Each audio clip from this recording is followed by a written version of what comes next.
Presentamos Vertiente de Opinión, un programa producido por el periodista Mario Emilio Pérez. Saludos amigos de Vertiente de Opinión. Pocas veces un programa televisivo ha tenido la satisfacción y la honra de tener un invitado como el maestro José Antonio Molina, que es, como sabe todo el pueblo dominicano, director de nuestra máxima agrupación musical, la Orquesta Sinfónica Nacional, que por cierto está en el 10º aniversario de su nombramiento como conductor de esa prestigiosa institución sinfónica. Así es que vamos a dialogar con él a todo lo largo de este programa, sobre todo porque ya desde el próximo mes de marzo se inaugura la temporada de la orquesta. Yo soy uno que, salvo que tenga un compromiso ineludible o que cualquier inconveniente que se nos puede presentar a los humanos, yo no me pierdo un concierto. Es más, usted puede entrar al teatro si ya va a comenzar, ¿verdad?, el concierto de ese día. Usted dice, Mario Emilio Pérez, y yo te contesto, sí, porque difícilmente, yo soy un aficionado desde muy joven a la música sinfónica, gracias a un tío, un hermano de mi madre, Teudi Sánchez, que era melómano, le gustaba la música de los grandes maestros, y entonces una vez que mis padres estuvieron separados, mínima, no sé, por un corto tiempo, mamá se fue con 2 hijos que tenía en esa época, mi hermana y yo, a vivir en la casa de sus padres, que estaba situada al lado de la de mi tío. Entonces yo oía esa música casi el día entero y me fui interesando y él me dio algunas explicaciones y como resultado soy un melómano de añeja data. Hay muchos acontecimientos en el mundo político dominicano y la mayoría de los programas de entrevistas se han ido por el área de la política vernácula, pero yo tuve la oportunidad de invitar al maestro Molina y también la alegría de que él aceptara, un hombre demasiado ocupado. Y es uno de los pocos directores sinfónicos que en el país, que ha tenido grandes directores sinfónicos, y en la internet ahora lo he visto dirigir una ópera, oigan bien, una ópera sin partitura, sin tener notas delante de sus ojos. Ahora, ¿por qué? Porque él, sin saberlo, se estaba adscribiendo a una frase del gran escritor mexicano Carlos Fuentes: la disciplina es el nombre cotidiano de la creación. Volvemos.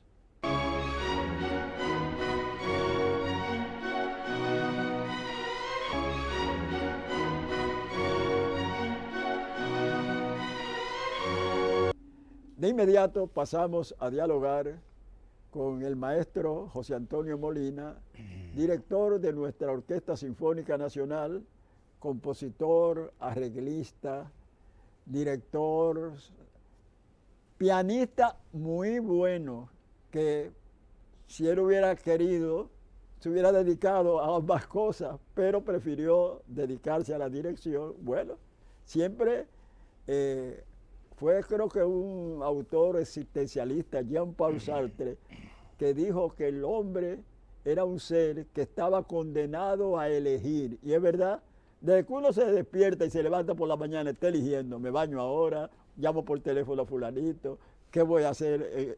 Tengo varias cosas en agenda, entonces pone, voy a hacer esta y esta la voy a dejar para mañana, entonces apunta y así. Pero él tiene la virtud de la disciplina, que en un artista es no solamente importante, sino a veces fundamental. ¿Cómo estamos, maestro? Caramba. Bien, don Mario Emilio, caramba. Después de esa introducción, tengo pocas palabras para expresarle y agradecerle su distinción y sobre todo ese cariño, ese afecto de siempre. Una admiración, digamos, recíproca, porque yo a usted le aquilato, no solamente como el gran profesional que es, el humorista, que de hablar con usted dos palabras estoy desarmado de la risa. Los recuerdo de aquellos años en Punto Final con don Freddy. Y el privilegio de que tenemos nexos, digamos, en lo que fue doña Ibeliza, su señora esposa, para mi familia, sobre todo mi mamá de manera especial. De manera que hay un vínculo, ¿no? Claro. Creado de hace muchos años. Y para mí siempre es un placer estar aquí con usted. No he venido más a menudo, porque como usted bien dice, a veces la faena entre ensayos, viajes al exterior, etcétera, me lo complica, pero yo recuerdo que hicimos un programa precioso hace alrededor de un año y tanto, edificante por demás, porque usted es una persona con la cual uno conversa y hay mucha sustancia, ¿no? Discurre la entrevista en un espíritu de digamos, cultura al más alto nivel. De manera que le agradezco mucho, sobre todo esta época muy estratégica, porque estamos recién ya dándole los toques finales a nuestra temporada 2019, la cual la cogemos como cada año con mucho empeño, ponemos mucho cuidado a lo que va a suceder en nuestra temporada.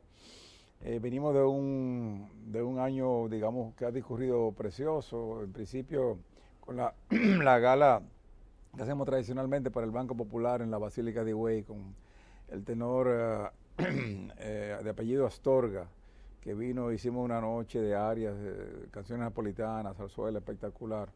Y de ahí, siguiendo con la onda lírica, pues hicimos 4 funciones de Traviata en el Teatro Nacional, que según los expertos, a todas luces fue una de las más grandes producciones que se ha hecho en nuestro país.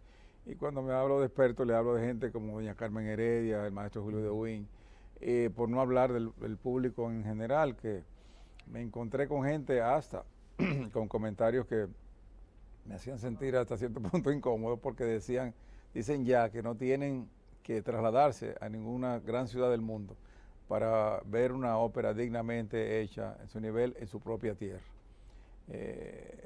La orquesta de Foso, los cantantes invitados, la escenografía de Fidel López, Eduardo Villanueva, Carlos Beitía, una playa de cantantes nativos buenísimos como dominicanos, Glenmer Pérez, Pura Tyson, Paola González, nuestra Natalie Peñacoma, que fue una violeta espectacular, independientemente de cantantes de realmente fama mundial que vinieron a acompañarnos. De manera que hago este preámbulo porque, como le digo, venimos tanto orquesta como yo desde un impulso, un pedestal muy alto, que fue donde nos dejó la producción de la ópera. Y bueno, la primera parte del año generalmente la acentuamos mucho en lo que son los conciertos educativos. Y yo creo firmemente en eso. Lo hemos hecho en los salones del Conservatorio Nacional de Música, del Palacio de Bellas Artes, en el auditorio Enriquillo Sánchez del Ministerio de Cultura. Eso es un tema medular siempre en mi función, así lo ha sido.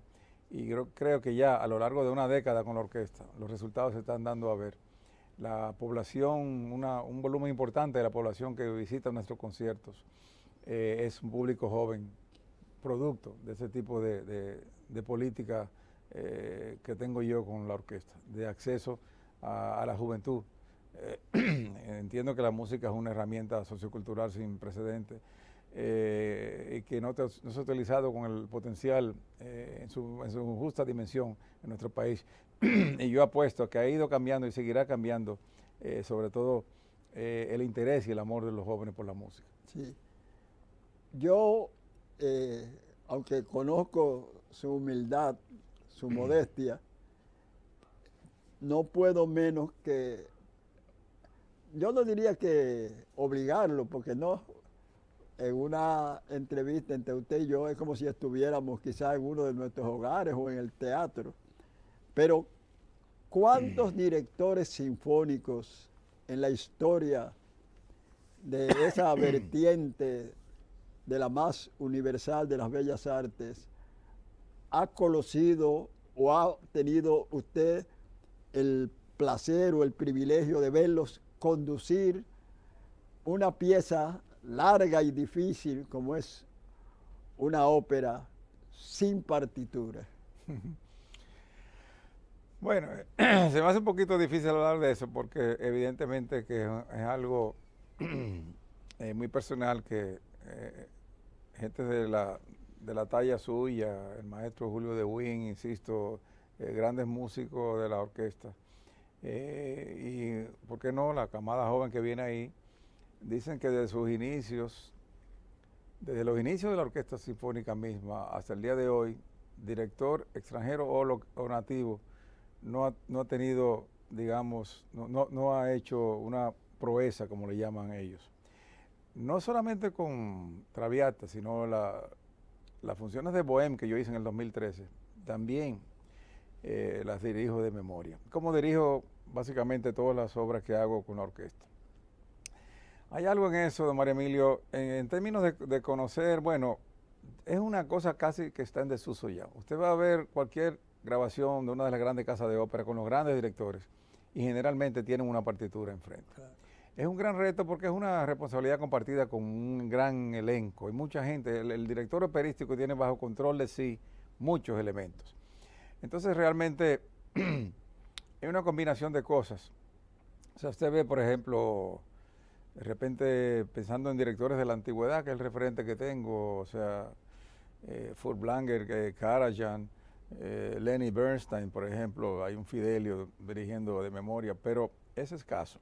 Le estoy hablando de las grandes ligas de toda la historia de la música. Claro. En esto hay un ingrediente importante, don Mario Emilio, es que el aprendizaje visceral de una obra es una obsesión para mí y lo ha sido a medida que yo he ido madurando artísticamente. Yo me encuentro hoy en lo que yo describiría como la plenitud de mi madurez artística. Y así el artista va puliendo, refinándose, cultivándose. Y yo he llegado a tener una capacidad de estudiar las obras de los grandes maestros de una manera tan orgánica, tan visceral, que las hago mía. O sea, yo sé que tengo un gran concierto cuando la obra sobre el escenario yo entiendo que la escribí yo, como si la estuviera escribiendo en el momento.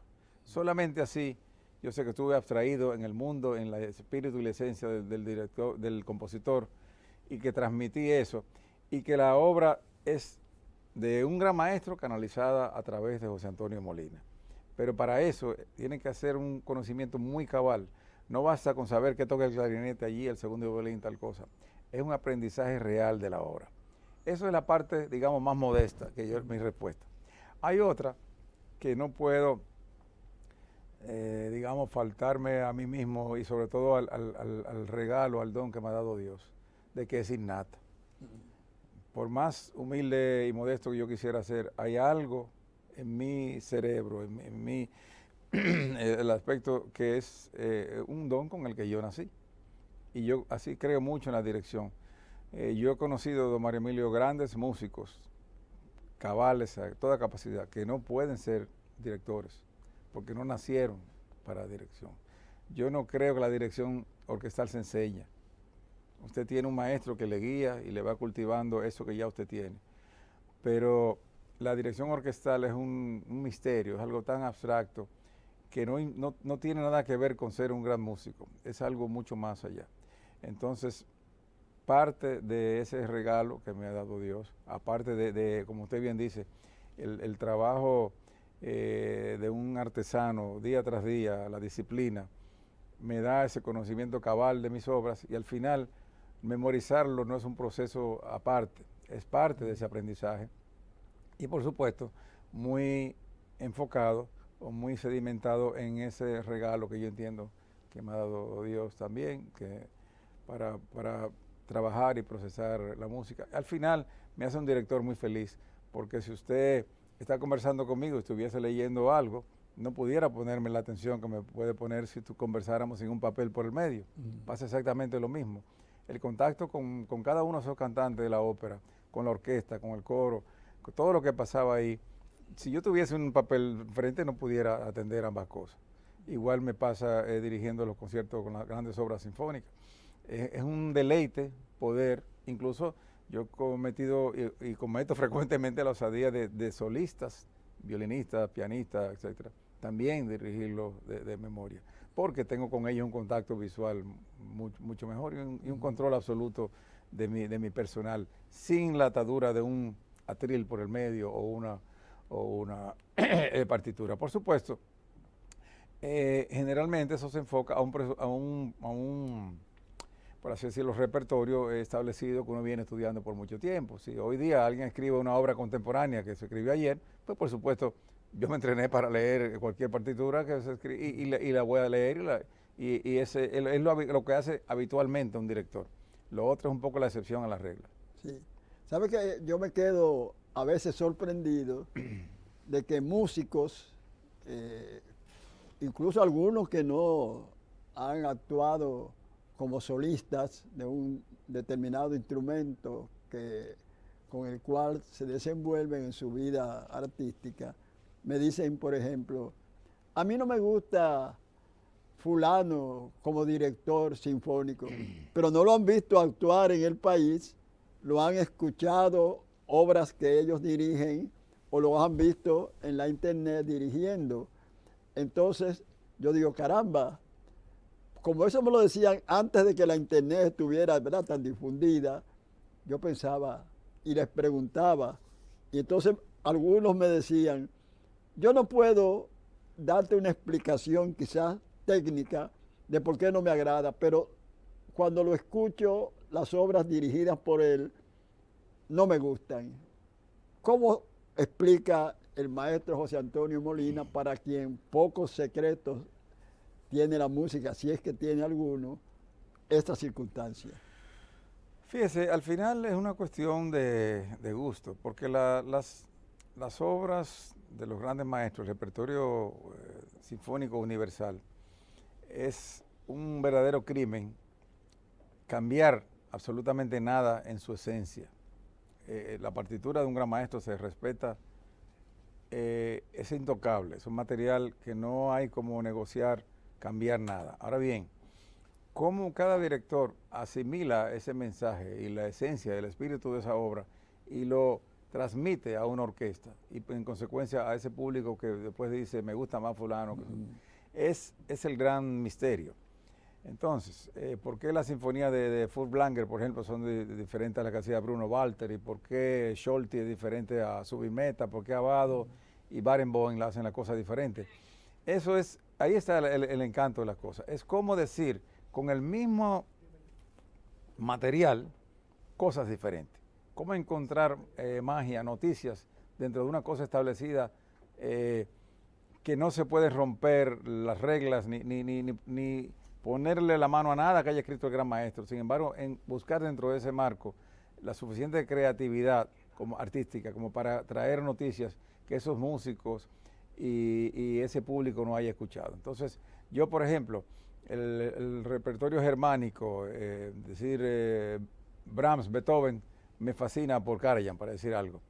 Mientras que para ir a hablar de Mozart, por ejemplo, Bruno Barthes es un gran referente. Hay directores que tienen una virtud, otros que tienen otra. Por ejemplo, Furtwängler fue un gran intérprete, sumamente creativo, que hacía cosas mágicas. Desde el punto de vista técnico, era un director que si usted lo ve, posiblemente se decepciona. Dice, no me gusta el estilo de este señor, no veo nada, no veo gracia, no veo tal cosa. Entonces, fíjese qué misterioso es. Uno podía tener a Lenny Bernstein, por ejemplo. Leonard Bernstein fue un mago, con unos gestos muy ampulosos, y brincaba y saltaba y tal cosa. Y hacía una música preciosa. Hay mucha gente que le gusta ese tipo de personalidad. Pierre Boulez, por ejemplo, el gran director francés, es muy técnico, es todo sumamente preciso, tal cosa, pero quizás no tiene la profundidad de otros directores en eso. Entonces, cada quien trae su encanto, ¿no? Por el maestro Toscanini, por ejemplo, todo lo que fue las grandes óperas y todo el repertorio italiano, fue un gran maestro de eso. Sin embargo, no fue quizá el mejor intérprete de Wagner, para decir algo, ¿no? Así que cada quien trae, digamos, un encanto según el repertorio que hace cada director, y muchos se identifican con un repertorio y os hacen especialistas de una tendencia de repertorio y no así de otra, ¿no? Sí.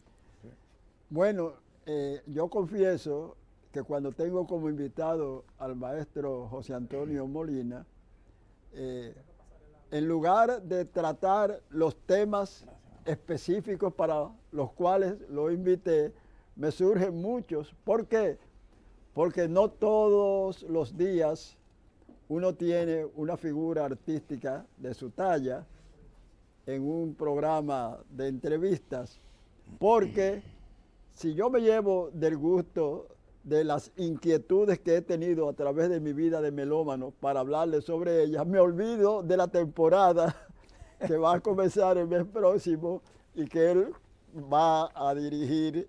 Sobre todo, preguntarle, maestro, la gala inaugural, que será el miércoles 14 del próximo mes de agosto, con música de Antonio Dvořák, ¿qué lo llevó, por ejemplo, a circunscribir la música de ese concierto inaugural sobre, claro, un compositor que a mí me encanta, me gusta mucho, como es Dvořák? Claro. Fíjese, yo pienso que nació a raíz de la invitación de un gran músico, que es Amit Pellet, el chelista invitado esa noche, el solista. Amit conmigo hizo el concierto de Elgar hace unos años aquí, una obra fabulosa, de las grandes joyas de la literatura para cello y orquesta de todos los tiempos. Y ahí pude comprobar el calibre de este señor como músico.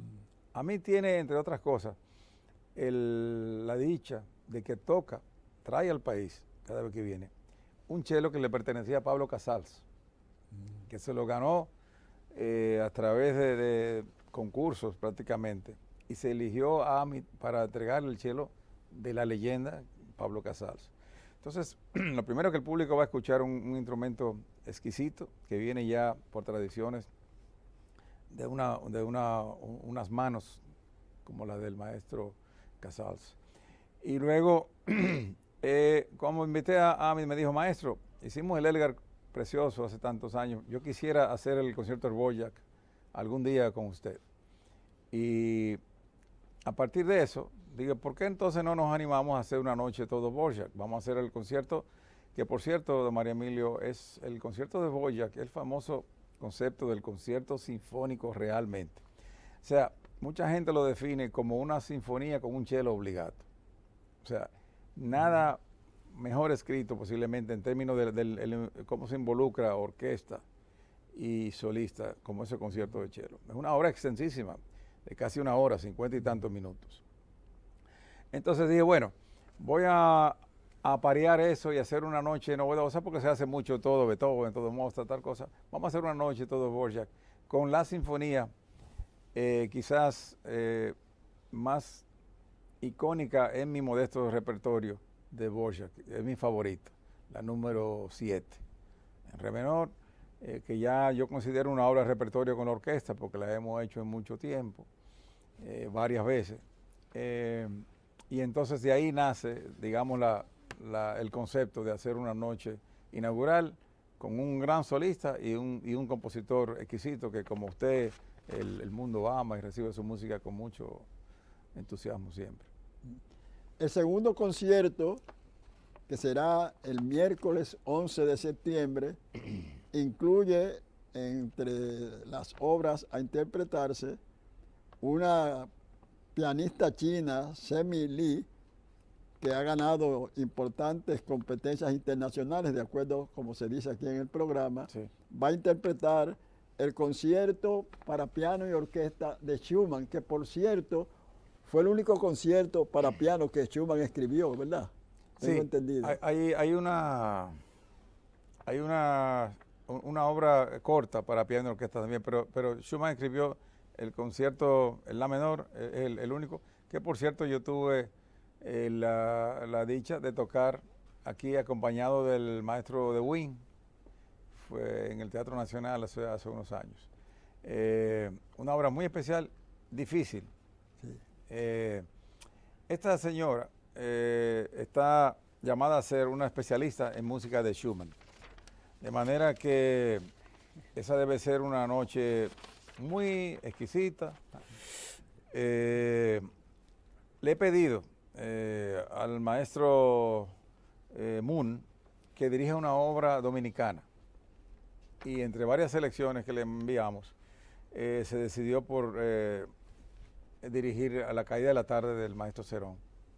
Una obra especialísima que yo incluso tuve la oportunidad de grabar con la Orquesta Sinfónica de Londres en los estudios Abbey Road de Londres. Una versión de eso y ha sido, digamos, el referente de los últimos tiempos, sobre todo por una gran orquesta como esta, ¿no? Sí.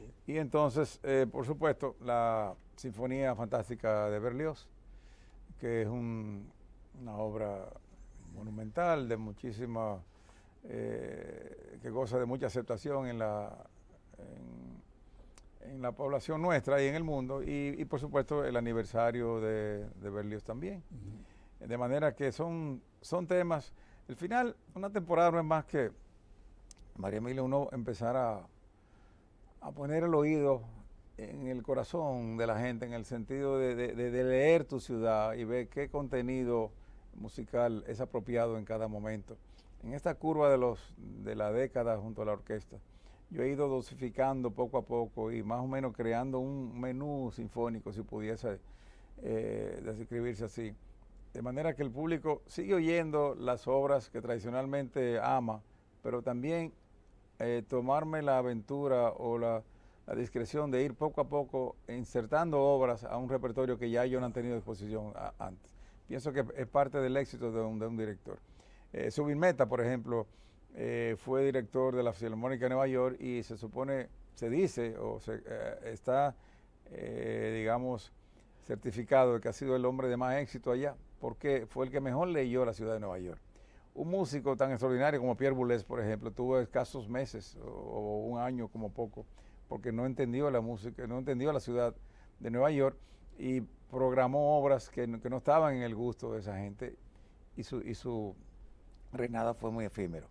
De manera que es importante, es mi responsabilidad ir leyendo. La temporada, precisamente hablando de eso, y lo retomaremos más tarde, cierra con una noticia un poco agresiva en el sentido de que es una obra que se escribió hace más de 125 años y en el país nunca se le ha puesto la mano. Entonces ya yo estoy insertando retos para la orquesta y para el público de esa naturaleza. Muy bien. Sí, sí. Ahora que hablamos de el concierto en la menor para piano y orquesta de Schumann, tiene para mí un significado sentimental. Yo fui muy amigo de una destacada profesora de piano y excelente intérprete que fue Aideta Jacques. Okay. Aprendimos a leer, ella y su hermano José, con la misma profesora, en una escuelita privada, como se decía en la época, escuelita particular, que uno iba con su sillita y se sentaba en ella. Y luego, con los años, coincidimos viviendo en la misma calle, muy cercana, en la Pedro Enrique Jureña, y nos visitábamos con frecuencia, y ella comenzó a ensayar el concierto en la menor de Schumann. Yo la veía durante largas horas, y de repente me dijo que no, que había desistido. Ya tenía por lo menos algunas conversaciones con el director de entonces del Teatro Nacional, no recuerdo quién era. Y entonces yo le pregunté, ¿y por qué? Me dijo, me hubiera gustado ensayarlo para interpretarlo con mucho menos edad de la que tengo ahora, porque para tocar ese concierto bien, no solamente tiene uno que dominar las notas, sino también poner la emoción para extraerle la belleza, sí. Y no se tiene la pasión necesaria en estos años. Ya ella era una persona quizás sexagenaria. Mira para allá. Fíjese, yo le puedo hablar con conocimiento de causa, como se dice comúnmente, y tengo, digamos, un testigo o un cómplice cuando hablo del concierto de Schumann muy especial en mi vida y en mi carrera, que es el maestro Julio de Win, que ya lo he mencionado creo que por tercera vez en la entrevista. eso es evidente del afecto y la distinción que yo le tengo al maestro, y la relación tan hermosa entre nosotros. ¿Por qué? Porque yo debuté en el 1984, que se cumplen 35 años ahora, con el maestro de Wien, con el concierto de Grieg, la menor también, sí, la misma tonalidad. Aquello fue un éxito rotundo. Dicen que uno de los debuts más sonados de toda la historia era un concierto que iba a tocar el maestro Manuel Rueda y lo canceló con un mes de anticipación. Y fue el maestro de Wien. Por cierto, yo estuve en el Usted estaba en público, sí, en claro, Bellas Artes fue aquello. Sí. El maestro de Wien me llamó: José Antonio, tú estás de vacaciones aquí, yo venía del Manhattan, hay esta oportunidad, yo estaba loquito por dirigir, tocar en mi país, todavía no pensaba en dirección, y efectivamente el maestro me acompañó, un gran éxito. Luego de eso, por supuesto, ya la cosa continuaba, y yo estaba en Nueva York estudiando el concierto de Schumann entonces. Con el concierto de Schumann fue incluso a España, un curso de interpretación pianística que es el concurso Paloma Ochea. Me envió la Asociación Sinfonías, doña Margarita Copello y don Pedro Rodríguez Villacaña, Dios los tenga en gloria, que me fueron grandes soportes en mi carrera. Me enviaron y lo toqué allá a 2 pianos en una competencia, que de entre los 14 finalistas del curso.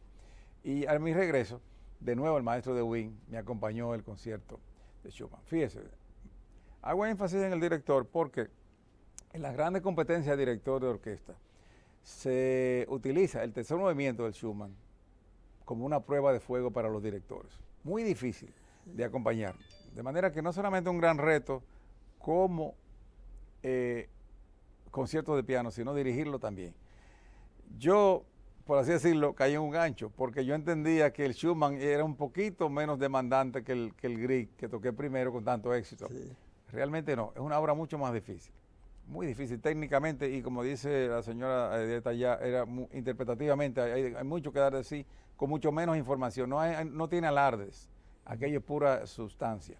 De manera que el maestro, la respuesta que me dio, muy modesta de su parte, porque realmente él es un director extraordinario, fue que dado a mi control rítmico que yo tengo como músico innato, él le fue tan grato acompañar ese movimiento, porque con un pianista que no tuviera un buen ritmo puede ser una verdadera pesadilla. Sí.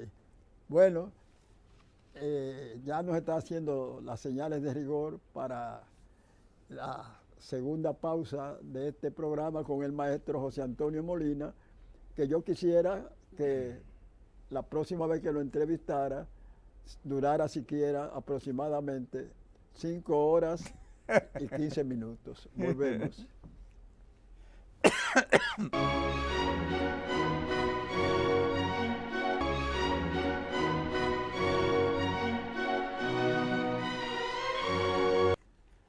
Bien, continuamos dialogando con este modesto genio musical que es José Antonio Molina, director de nuestra Orquesta Sinfónica Nacional, y el tercer concierto de la temporada sinfónica 2019 de la orquesta será celebrado el jueves 26 de septiembre. Y entonces, aquí leyendo parte del programa, dice: 10 años del maestro José Antonio Molina, o sea, serán celebrados ese día al frente de la Orquesta Sinfónica Nacional, y 35 años de carrera de dirección orquestal. Un programa con un buen título, Todo Molina, que incluirá la fanfarria Novi Temporis, el cuarteto caribeño y merengue fantasía de su autoría. Va a dirigir el maestro Santi Rodríguez, que es el director residente de la Orquesta Sinfónica Nacional, de quien el maestro Molina fue y es su mentor. Bueno, maestro, eso va a estar muy interesante. Yo pienso que es muy significativo para mí, muy emotivo por demás, porque fíjese, hay algo curioso con mi música, Mario Emilio. Yo nunca he podido escuchar mi música desde el público. Todas esas obras yo las estrené y las he seguido dirigiendo en el tiempo, pero siempre yo como director en el podio. Entonces es la primera vez, por así decirlo, que voy a poder, como un espectador, como van todos ustedes, un melómano, un amante de la música, escuchar mis obras.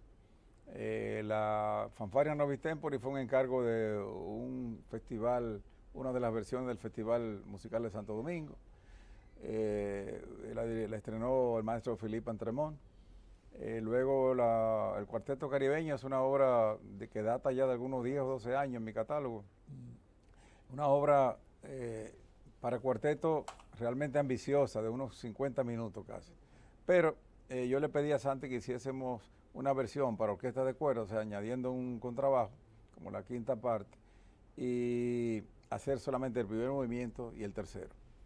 Y ahí mantenerlo en el área de la media hora, 30 y pico de minutos. Y entonces la segunda mitad del concierto será la fantasía merengue mía, que ya el público conoce por mucho tiempo, también grabada con la Orquesta Sinfónica de Londres. Y fue un encargo de doña Aida Bonelli de Díaz, cuando estaba directora del teatro, en los años 80. De manera que es una obra que ya data de por lo menos 30 y pico de años que yo escribí. Así que, y nada, y hecho por quien yo llamo mi pupilo, un hijo artístico literal, que es Santi Rodríguez, un chico con un talento excepcional y que ha hecho muy buen trabajo a mi lado junto a la orquesta. De manera que, sobre todo, yo espero que es una noche que el público disfrute y en términos personales va a ser muy especial para mí también.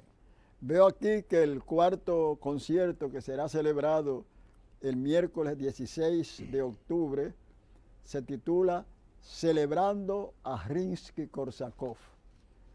Así es. El mundo está celebrando el gran aniversario de Korsakov este año y yo pienso que Jaime Morales, director invitado, era la persona idónea. Jaime es Jaime que dirige ese concierto, ¿cierto?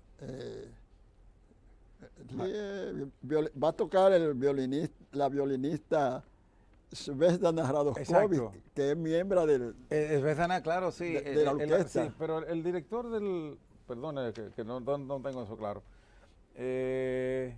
Sí, Jaime Morales. El maestro Jaime Morales, correcto. Jaime está dirigiendo Korsakov, ¿verdad? Sí. Exactamente. Sherazade. Por así decirlo, Jaime es un amigo de toda la vida y aún ha sido director invitado aquí, casi un pseudo director principal invitado, porque ha venido por muchos años. La orquesta lo respeta, le tiene un cariño muy especial y yo entendía que él era el hombre de hacer ese repertorio. Ahí me da muy de cerca la Sinfonía Concertante de Mozart, porque digo de cerca porque tengo a Svetlana, nuestra concertino actual, que sustituyó, como usted bien sabe, a nuestro amado Pavlé. Sí. Svetlana es una violinista exquisita y ha hecho un trabajo como concertino excepcional. Sabe que el vínculo entre director y concertino es muy, muy especial. Y yo pienso que todas mis expectativas con Svetlana se han cumplido y mucho más. Una verdadera estrella. Y ese chico, Luis Augusto Martínez, es un muchacho que yo vi de niño crecer tanto como hombre, como violinista. Depuradísimo, un gran músico dominicano. Pienso que de la generación de músicos jóvenes, él está en la misma cima. Y Svetlana fue su maestra. Entonces yo quería juntar esa simbiosis de maestra y hacer esa simbiosis de maestra, alumno, y tener a Luis Augusto y a Svetlana haciendo una versión, como yo espero, muy hermosa de la Sinfonía Concertante para viola y violín de Mozart, que ha sido siempre una de las grandes joyas de la literatura clásica. Veo aquí que el concierto final será clausurado con la Sinfonía número 2 de Mahler, conocida como Resurrección, que es Mahler tiene la fama de que sus sinfonías son no solo largas, sino con orquestas con demasiados integrantes. Inmensas, sí, señor. Sí, señor. Eso, cuando hablaba de reto y de dosificar el repertorio a nuestro público y a la orquesta, es la mejor muestra de eso. Esta obra, como le dije ahorita, tiene más de 125 años de escrita y nunca se ha montado en la República Dominicana. De manera que yo entiendo que estos esfuerzos, porque sí lo son, le traen mucho beneficio a nuestra orquesta e incluso al público que va a vernos. Como usted dice, la orquesta mahleriana es inmensa. Una de las indicaciones de Mahler en la partitura es que todas las cuerdas posibles.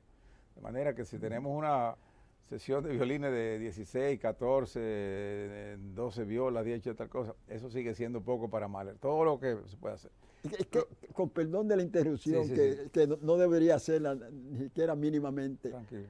¿A qué atribuir usted ese afán de Mahler, de la orquesta numerosa y de las melodías, las piezas largas? Sí, bueno, es un poco su naturaleza como compositor, la grandilocuencia y ver todo a través de lo que llaman los gringos, un magnifying glass, como si fuera verlo todo a través de un aumento. Grandes escalas, o sea, usted escucha la evolución de una sinfonía de Haydn, Mozart, para seguir la escuela, inclusive Brahms, y luego llegar a Mahler. La escala, la dimensión, el scope, como dicen, de ver las obras, eran totalmente de grandes proporciones. No fue el primero porque ya, por ejemplo, incluso Richard Strauss tiene la orquesta también inmensa.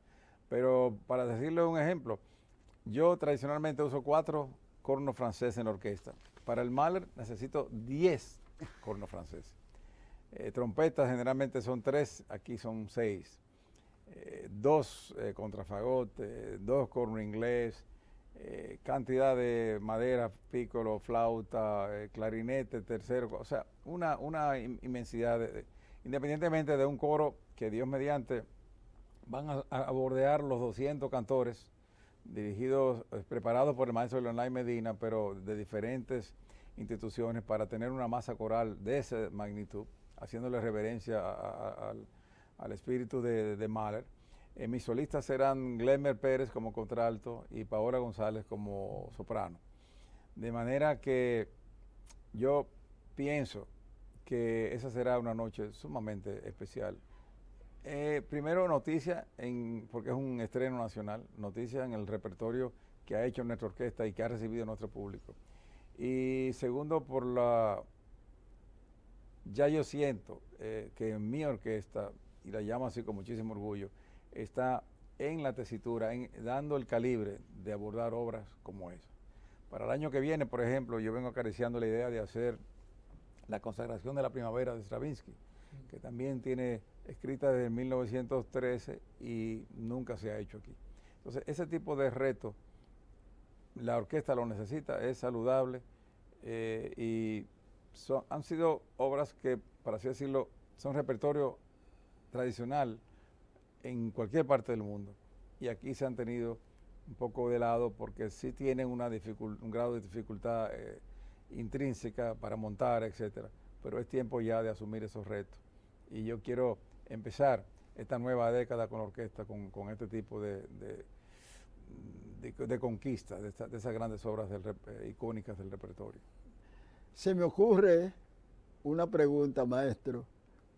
Si en lugar de Mahler haber escrito esas obras y disponer que la orquesta sea así hipertrofiada, grande, Sí.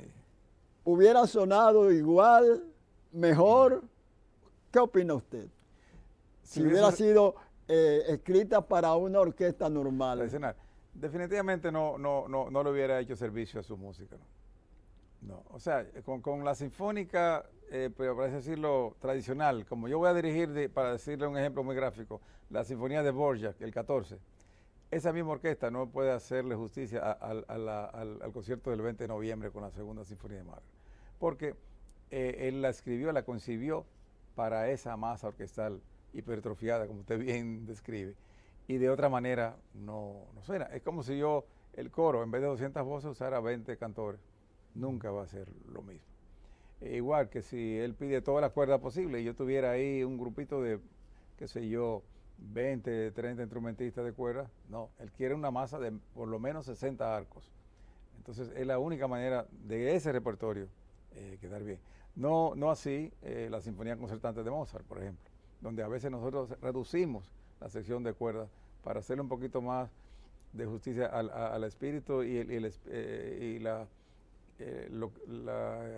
por decir, casi sentido de intimidad en términos de número que necesita una orquesta mozartiana, versus Richard Strauss, Wagner, Mahler, definitivamente.